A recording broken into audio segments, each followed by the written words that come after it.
Salut partout où vous êtes dans le monde.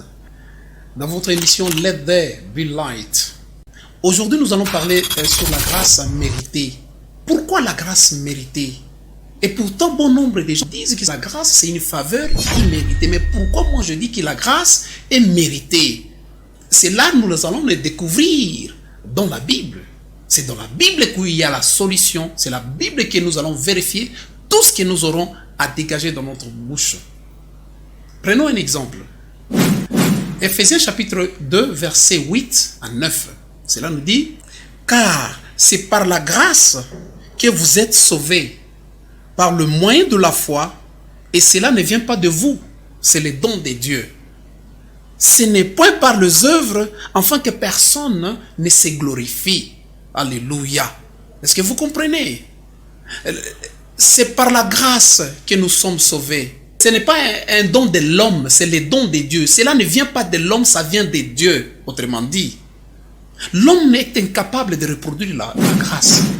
L'homme est incapable de faire quelque chose qui ressemble à la grâce. C'est un don de Dieu. Mais, sous-entendu, il doit mériter cela. Comment est-ce possible? Nous allons commencer par définir la grâce. Qu'est-ce que c'est la grâce? La grâce, c'est une attitude élégante et indéfinissable, munie de la facilité. C'est-à-dire, l'homme fait quelque chose, reproduit quelque chose avec une facilité élégante. Indéfinissable, c'est-à-dire, lui-même ne se rend pas compte qu'il est en train de faire quelque chose au mieux. C'est ce qu'on appelle la grâce. Et si nous sommes sauvés par la grâce, sauver, ça signifie nous sommes hors danger. Il n'y a plus danger dans notre vie. Il n'y a pas quelque chose qui nous guette encore. Parce que de la façon dont nous reproduisons les choses, d'emblée les gens voient que, voilà, la chose est bel et bien faite d'une manière élégante. Et les gens nous disent que nous avons la grâce. Vous aussi, vous le dites que, si je me réveille, si je me porte bien, si j'ai le souffle de vie, n'est-ce pas, j'ai la grâce. Et si vous dites que vous avez la grâce, c'est-à-dire les autres n'en ont pas. Les autres ne reproduisent pas ce que vous reproduisez. C'est-à-dire vous avez la grâce. Et si vous dites que la grâce est imméritée, vous vous rendez Dieu partial. Nous savons que Dieu est exempt de la partialité. Mais pourquoi vous dites que la grâce, c'est immérité? Si Dieu a donné à l'un la grâce, mais pourquoi pas aux autres aussi? C'est qu'il a choisi les uns. Il a méprisé les autres. Non. Nous devons comprendre aujourd'hui, dans notre sujet, qu'est-ce que c'est la grâce? Ce n'est point par les œuvres, afin que personne ne se glorifie. C'est le mot œuvre qui est en train de nous mettre en difficulté, nous, aujourd'hui. Nous allons définir les œuvres. Avant que nous puissions définir les œuvres, nous prenons un autre exemple toujours de Paul en Romains. Romains chapitre 4, le 2e verset jusqu'au 5e verset. Ça nous dit, si Abraham a été justifié par les œuvres, il a sujet de se glorifier, mais non devant Dieu.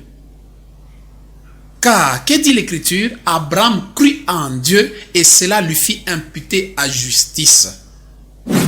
Voilà, maintenant le verset 4 et 5. Or, à celui qui fait une œuvre, le salaire est imputé non comme une grâce, mais comme une chose due. Le verset 5, et à celui qui ne fait point d'œuvre, mais qui croit à celui qui justifie l'impie, sa foi est imputée à justice. Ça, c'est Abraham, celui-là. Abraham, bien sûr, n'a pas fait d'œuvre. Abraham n'a pas fait d'œuvre. Et si il avait fait l'œuvre, cela ne serait pas la grâce. La grâce, on ne peut pas l'obtenir par rapport aux œuvres. C'est comme ça, l'apôtre Paul est en train de nous parler ici. Et si vous comprenez bien, on n'a pas encore touché l'apôtre Jacques. L'apôtre Jacques nous aurait induit en erreur. Soit dit entre nous. Mais je sais que la Bible ne se contredit pas. Il faut que les deux livres, ou bien les deux apôtres, puissent dégager une harmonie parfaite. Mais comment concilier l'apôtre Paul à l'apôtre Jacques, lui qui est en train de nous parler en Jacques chapitre 2, bien sûr. Jacques chapitre 2, le verset 19, nous lisons. Et comprenez-moi bien, je fais qu'une lecture de la Bible, je n'ajoute rien, et moins encore, je ne retranche rien. Le verset 19 nous dit, tu crois qu'il y a un seul Dieu, tu fais bien.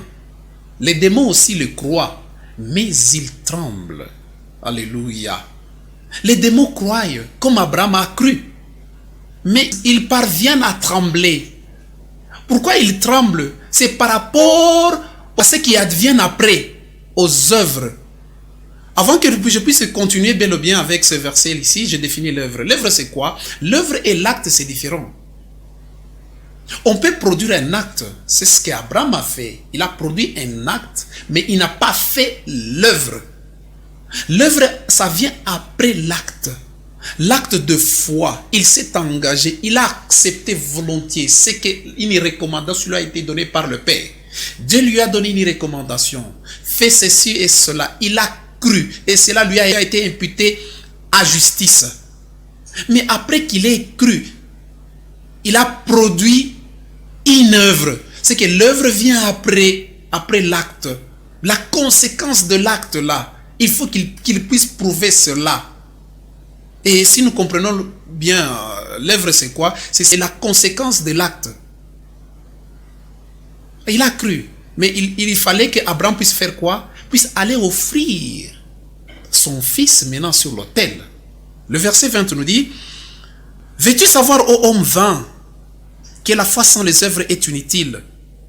Abraham, notre père, ne fut-il pas justifié par les œuvres lorsqu'il offrit son fils Isaac sur l'autel? Voyez-vous, ici, Romain nous dit qu'Abraham n'a pas fait d'œuvre. Mais il a cru, mais ce qui lui a été donné, c'était la grâce qu'il a reproduit.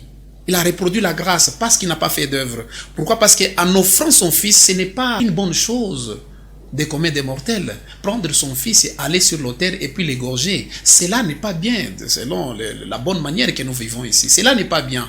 C'est ce qu'on appelle une œuvre là. Abraham ne s'est pas limité à cette œuvre là. Et Dieu n'a pas compté l'œuvre. Je vais donner un exemple. C'est comme vous faites quelque chose et les gens interprètent d'une autre manière. Les gens vous critiquent. Ça crée une polémique dans votre vie. Et cette polémique-là, c'est ce qu'on appelle œuvre.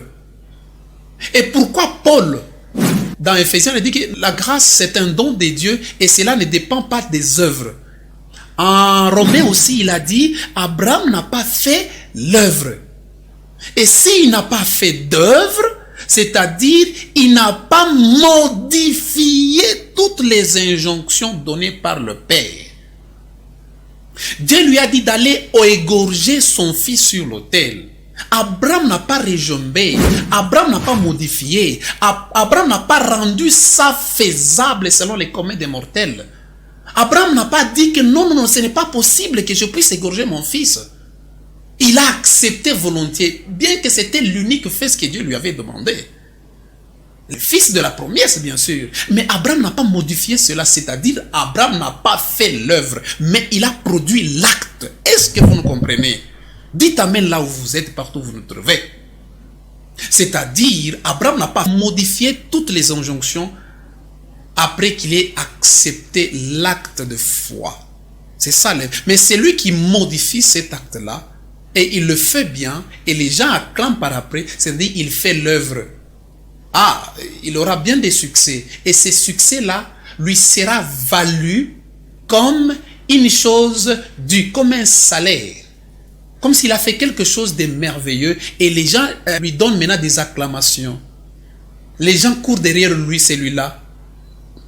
Tant mieux pour les gens, mais tant pis pour les dieux, parce que Dieu lui tourne le dos. Il fait par rapport aux gens, mais Abraham n'a pas modifié cela, c'est-à-dire Abraham n'a pas fait d'œuvre. C'est cela qui nous complique aujourd'hui. Nous disons que la grâce, c'est une faveur imméritée. Non, ne sera jamais une faveur méritée. Pourquoi? Parce que Abraham a mérité cela. C'est par rapport à cet effort qu'il a reproduit là. Mais nous disons aujourd'hui qu'Abraham a obtenu une grâce, et non pas pour les œuvres, mais pour l'acte d'effort qu'il a proposé, l'acte de foi bien sûr. Nous prenons un exemple aussi que vous allez comprendre. Prenons 1 Pierre chapitre 2, les 19 versets, jusqu'à 21. Cela nous dit, car c'est une grâce qui est de supporter des afflictions par motif de conscience envers Dieu quand on souffre injustement. Est-ce que vous comprenez? En effet, quelle gloire y a-t-il à supporter des mauvais traitements pour avoir commis des fautes? Mais lorsque vous faites ce qui est bien, c'est une grâce devant Dieu. Et 21, on dit, c'est à cela que vous avez été appelés, parce que Christ aussi a souffert pour vous, vous laissant un exemple, afin que vous suiviez ses traces. C'est-à-dire, c'est une grâce. La grâce se reproduit après que vous ayez souffert, que vous ayez enduré une souffrance, des afflictions. Vous avez raison. Vous faites bien ce que vous faites dans la vie, mais les gens interprètent d'une autre façon. Les gens interprètent autrement. On vous jette des fautes, mais vous faites bien. Mais malgré cela, vous supportez. Malgré cela, vous admettez cela. Mais là, la grâce vient après, se reproduit dans la vie. Une vie élégante vient s'ajuster à votre vie. Les gens d'ailleurs vous disent, mais pourquoi vous êtes comme ça? Vous n'avez pas un bon salaire, mais pourquoi vous vivez mieux? C'est par rapport à votre effort que vous poussez. Ce n'est pas à tout le monde de supporter les afflictions par motif de conscience quand on souffre injustement. Mais vous les faites quand même, c'est un effort quelque part. C'est un acte que vous produisez comme Abraham.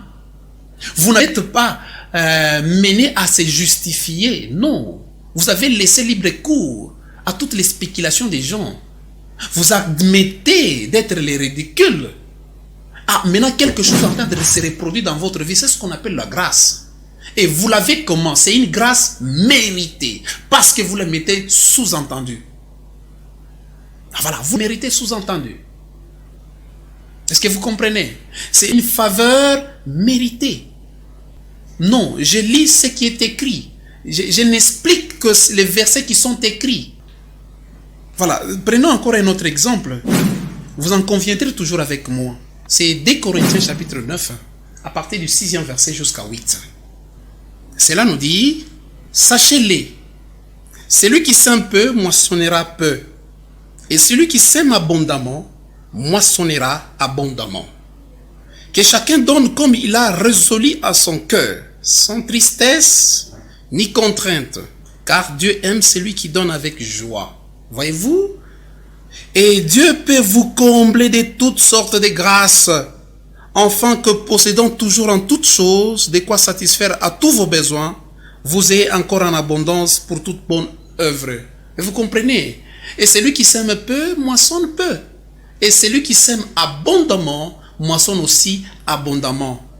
Cela relève de l'effort. L'homme pousse son effort pour moissonner, pour s'aimer. Si vous s'aimez peu, et pour contrepartie, vous allez récolter aussi peu. C'est un effort, ce n'est pas n'importe qui le fait.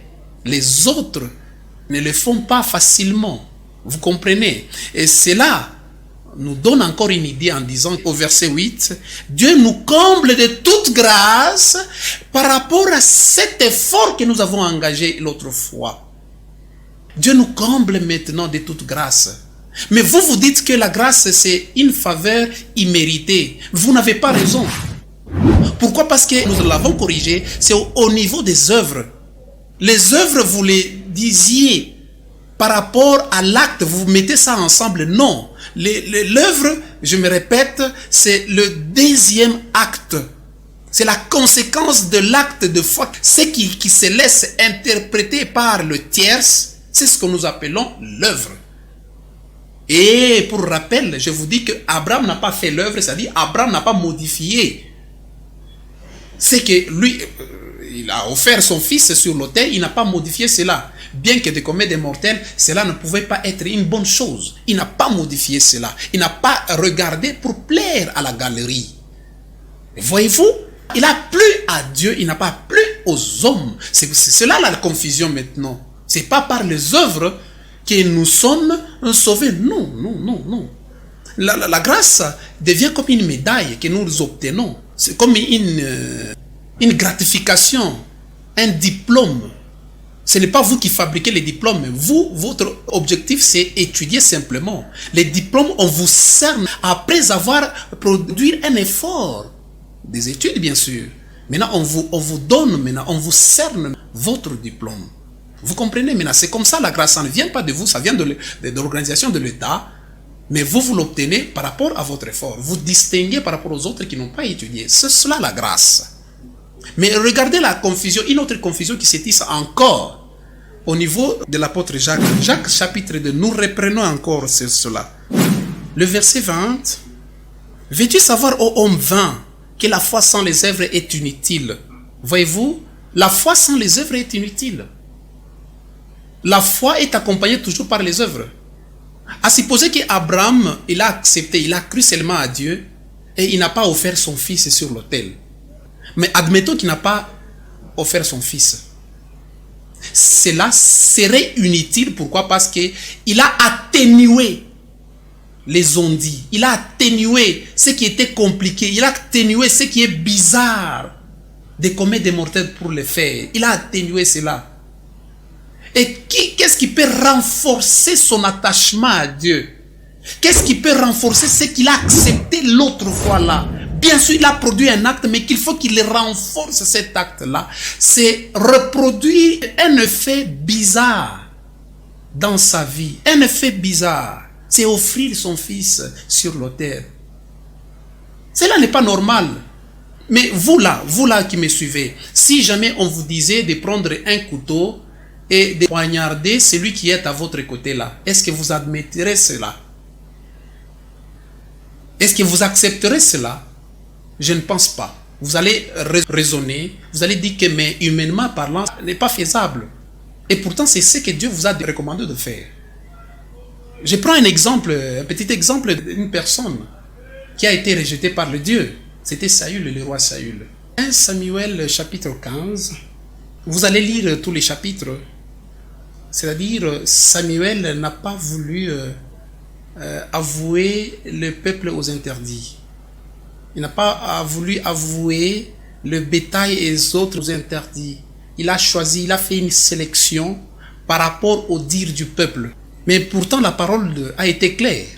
Dieu a été formel en disant, Saül, tu extermines, tu les avoues, les Amalécites, tout aux interdits. Mais il n'a pas voulu le faire comme la parole de Dieu lui a été adressée au travers le prophète Samuel. Qu'est-ce qu'il a dit au verset 24? Alors Saül dit à Samuel, j'ai péché car j'ai transgressé l'ordre de l'Éternel et je n'ai pas obéi à tes paroles. Je craignais les peuples et j'ai écouté sa voix. Voyez-vous, il a écouté la voix du peuple par rapport à celle de Dieu. Il a été rejeté. C'est ce que vous voulez aussi faire. Vous voulez écouter les autres. Vous voulez faire les œuvres. C'est ce qu'Abraham n'a pas fait. Maintenant, c'est la parole d'aujourd'hui que je suis en train de venir vous apporter pour que ça vous réconforte, pour que vous ajustiez votre vie par rapport à Christ, lui qui vous donne des recommandations, lui qui amène sa loi. Quoique, par après, ça va vous désobliger un peu dans votre vie. Mais admettez cela et vivez conformément à ce qu'il a dit là. C'est lui qui sait même par après comment est-ce que votre vie va être. Le dernier verset que je vais lire, c'est le verset que vous connaissez bien. Beaucoup de gens se posent la question, de quoi est-ce qu'il est question? C'est Romains chapitre 5, le 20e verset. Ça nous dit, la loi est intervenue pour que l'offense abondât. Là où le péché a abondé, la grâce a surabondé. Alléluia. Qu'est-ce que cela voulait dire? D'abord, l'homme est en train de vivre dans le péché. Le péché, c'est quoi? C'est aller au travers. Aller dans un chemin malencontreux. Le péché, c'est quoi? C'est pervertir les choses. C'est vivre dans la saleté. C'est vivre pas normalement comme il a été question. C'est marcher en dehors de la bonne voie. C'est ce qu'on appelle péché. Abraham a péché comment? Son péché à lui, c'était de prendre un humain et aller l'égorger sur l'autel. Cela n'est pas bien, humainement parlant. Mais selon Dieu, il vous laisse faire. Il a admis que vous fassiez ainsi. Mais comme Job, sa vie de malheur qu'il menait là, ce n'était pas bien humainement. Vous voyez, même les amis de Job lui ont prodigué des conseils en disant que ce que Job est en train de mener comme une vie, cela ne pouvait pas venir de Dieu. Ils avaient raison selon les communs des mortels, mais selon Dieu, c'était ça sa volonté. La volonté de Dieu, c'est que Saül puisse exterminer tout le peuple des Amalécites et les bétails, etc. Mais la volonté humaine, c'était autrement, le contraire de tout cela. Selon les hommes, Saül pouvait pécher. Selon les hommes, Abraham, c'est un péché qu'il pouvait commettre. Même lui, intellectuellement, il était triste. Il se disait, mais offrir mon fils, ce n'était pas bien. C'est cela un péché. C'est ça le péché pour lui. Que voudrez-vous que je vous dise? Laissez-vous faire. Laissez-vous conduire par la volonté de Dieu. Laissez-vous que cela vous fasse ainsi. Bien que les gens vont polémiquer sur cela, laissez-vous emporter. Et si vous le faites bien, vous accomplissez la volonté de Dieu. Et à un certain moment, vous êtes habitué à le faire, vous verrez que cela est normal par rapport à votre vie. C'est-à-dire, là où les péchés abondent, abonder c'est comme un verre d'eau. Vous y mettez de l'eau, à un certain moment, l'eau là est remplie dans le verre. Nous comparons cela par rapport au péché qui est abondé en vous. Vous menez une vie un peu désordonnée, soit dit entre nous. C'est le péché qui est abondé en vous. À un certain moment, ça ne vous fait plus de mal. C'est normal pour vous. Vous admettez cela. Vous dites que c'est normal, mais les gens qui vous regardent disent que non, ce n'est pas normal. Vous allez en dehors du chemin normal. C'est cela votre péché. Là où le péché abonde, la grâce a surabondé. C'est-à-dire, vous faites que la volonté de Dieu, à un certain moment, dans d'autres histoires, dans d'autres domaines de la vie, une grâce est en train de se reproduire abondamment sur vous.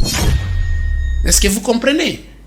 Vous menez une vie élégante, une vie indéfinissable, une vie munie de la facilité. Quelque chose, vous le faites facilement. Vous avez vos enfants qui vivent facilement bien. Les autres se posent la question, mais il n'a pas un bon salaire. Les autres se posent la question, mais qu'est-ce qu'il fait pour mener cette vie ainsi? Vous admettez que le péché abonde dans votre vie, par-dessus le marché, que votre vie soit surabondée de grâce. Et que vous ajustiez votre vie par rapport à celle de Dieu, à celle de la volonté de Christ, que votre vie surabonde de grâce. Faites un effort, ne regardez pas les humains, ne regardez pas ceux qui en découleront. Et vous verrez qu'une distinction totale va s'établir dans votre vie. Vous serez toujours acclamé, vous serez toujours les champions. C'est cela ma volonté, bien-aimé dans le Seigneur. C'est votre serviteur céleste, Chimanga Never Be Light. Shalom.